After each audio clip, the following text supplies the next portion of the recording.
Good morning. This is Barbara from Little Rock, and hey Lisa, how you doing? Hope you're doing good. This morning I went out to let Connor, step out and do his little boy thing after we got up, and before I could get the step out the door, I looked down, and there were 3 books and this pussy willow at my front door. Now, to you, that might not mean a lot, but to me, it brings back the sweetest memories when I was young. You know, when you're growing up and you love your grandma. And I loved Grandma Anderson. She always had time to talk to me, or at least listen to me. I babbled then also when I was young. But in her yard every year, she had pussy willows. And if you can see, and I'm sure you know what a pussy willow, but when you pet these beautiful plant blooms, they they feel like a little kitty cat. And when I was little, I used to name each one of these little things a name. Like your name would be Tipsy, and your name would be Lover, and your name would be City Cat, or your name would be Twixie. You know, all those little. And so I used to sit on the edge of her bed with a pussy willow she'd cut out of her front yard, and we would name the little kitty cats, the little pussies, as she called them. But they are pussy willows. They last for a long, long time. And unfortunately, of all my flower beds, I never was successful in getting a beautiful pussy willow to mature and have these beautiful little pussy willow blooms. But anyway, this came from me, according to Carl, from my neighbor, Barbara, manager. She's in quarantine right now because of this stupid virus. So I don't know when she brought it over, but I don't care. I'm happy. I'm loving it. And it brings back one of the sweetest memories that I have growing up, and it was my Grandma Anderson. My Grandma Anderson was my daddy's mom, and she was a sweet lady, very sweet lady. And in her living room, she had her bed in her living room. And she would lay in her bed and get up and cook because my aunt and my 2 cousins lived with her. And the little house that she lived in was not very big when it was initially built, but then Daddy and his brothers kept building little rooms around the little house. But there was a little tiny porch, and then there was a room on the back where Grandpa lived. Because Grandma and Grandpa, they didn't like each other, even though they had all those kids. You know, I don't know. I think he liked reading a lot, and so he would be in his little room reading. In fact, most of the memories of him were sitting in a straight back wooden chair in the corner of his little rooms with books all around him, cup of coffee, and a cigarette with his legs crossed, because he's a real tall, thin man. And, but anyway, he had his little room. But getting back to Grandma.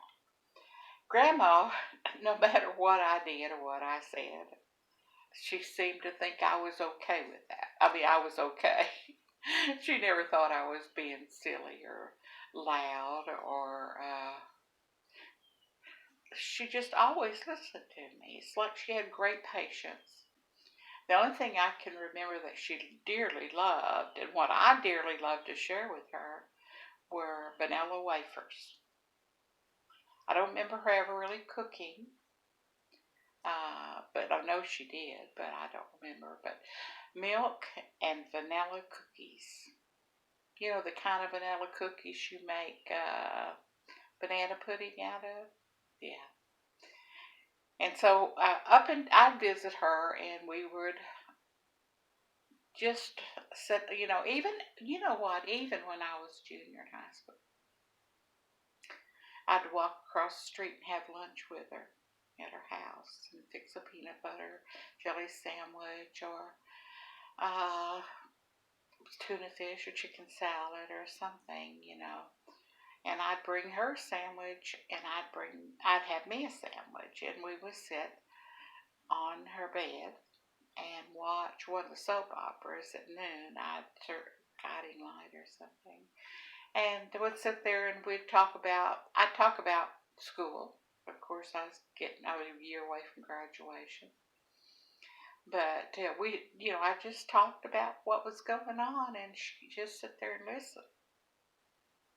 And then she put her input in and made me feel, all her words seemed to mend my heart, or make me feel good about who I was.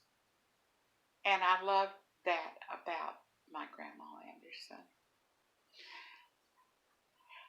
But anyway, this just a little story. My grandma always told me stories about my daddy, and he had 4 brothers and 2 sisters, and on top of that, they raised almost 30 kids from the railroad trains when they come through.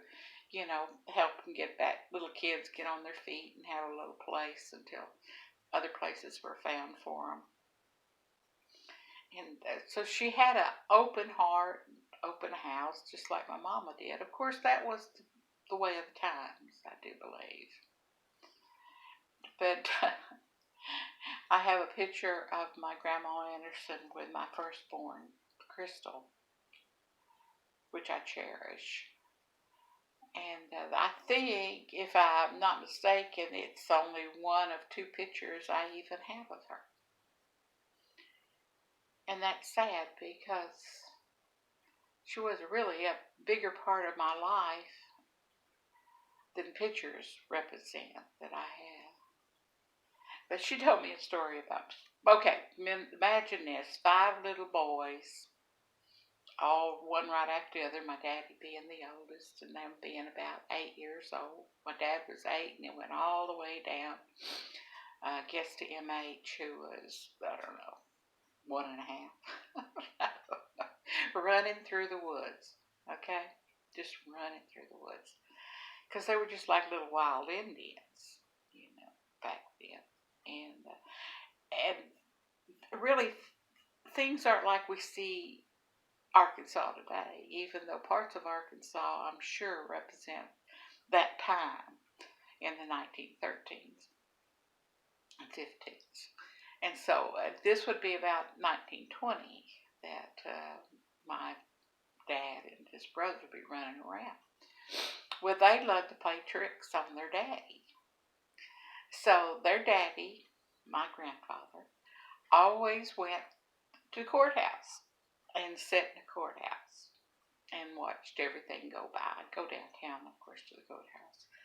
And I don't remember him ever driving. He had a bicycle that I do have a picture of him on his bicycle going to the courthouse. But anyway, they decided they'd do a trick. And so they knew the path that he took. So these boys, and I'm sure my aunts too, they were baby girls, went and dug a hole out in the woods in the path that Grandpa walked. And they put sticks on top of it, little sticks and little leaves. Now you know where this is going. Well, they did that. They dug the hole pretty deep, and they put the sticks and the branches and everything. And so they went in the bushes around the path and waited for their daddy, my grandpa, to walk to town. Well, here they were. They couldn't keep the little ones from, the 2-year-old, 3-year-olds, 4-year-olds, the little ones, from giggling. So they decided they would walk the little ones and take them back to the house, which was about I guess she said there was probably, as of today, it's probably 3 blocks away. But of course, then there weren't any blocks, just woods. But she said, and so the ones that were waiting got tired of waiting. I mean, they were whittling on their sticks. Clint, the oldest, my dad, was whittling, and they got bored. Grandpa didn't go that way, evidently. That's what they thought. So they went back home and was sitting out on the porch. I don't know what they were doing. And Grandma says, "What you boys been up to? What you kids been up to?" And they said, and so one of them says, "Well, we did, what was it? We did play a trick on Daddy." And so by the time she figured out what it was that they had done, she said, "Oh my gosh, do you know that could hurt your daddy? And he may never walk again? Never walk again." So there they are, 8 or 6 years old now, running out to woods because Grandma said, "Cover that hole right now before you hurt or kill your daddy." So she said they come back, but when they come back, they were all long faced, and behind them was this tall guy, which was their dad, pushing a bicycle. And evidently he was walking the bicycle and fell in the hole. Well, the hole wasn't that big, but to those kids it was a big hole. And their grandpa had already, got the hole there and had filled it in. And so when he was just filling it in when the boys walked up, and he says, "Whoa, somebody dug a hole here," and the boys took off home before.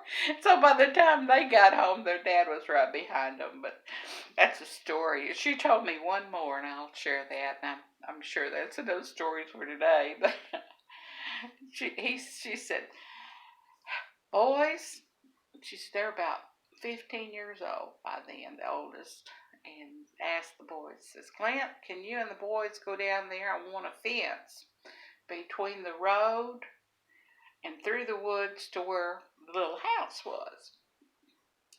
So they all went out there, and one day they decided they'd do it because Grandma kept asking them, "Boys, when are you going to build my fence?" But then all of a sudden they decided one day when she least expected, and they went and down by the ditch that ran somewhere close to some water. I don't know where that was.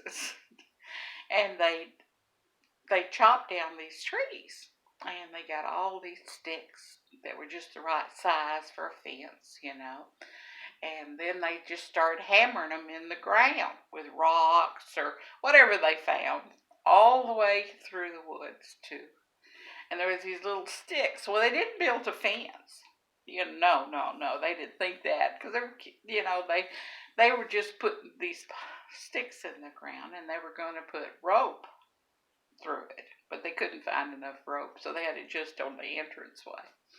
And so when Grandma come out and saw what they had done, evidently it took them a couple of days, and she was so proud of her little fence that their boys had made her.